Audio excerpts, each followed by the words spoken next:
naghimo may o kinilaw or nagkilaw may. Lami kayo guys. Lami kayo. My gosh. Kinilaw is the best. So, na namang gibuhat kay gilimpyuhan na mo ang isda.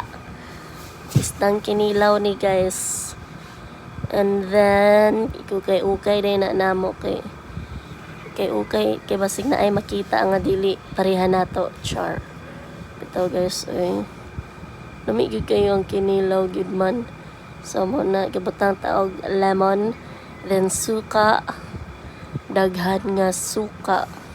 Kidaghanan gyud nagsuka guys, then gibudburan na day nato og mga lamas, sibuyas, nagbutang pod mig pipino, loy-a, then unsa pa man ang bang ingredients butang po day miya nagsili guys, and charan mana lami jud ko yung kinilaw guys, walay makalupig char.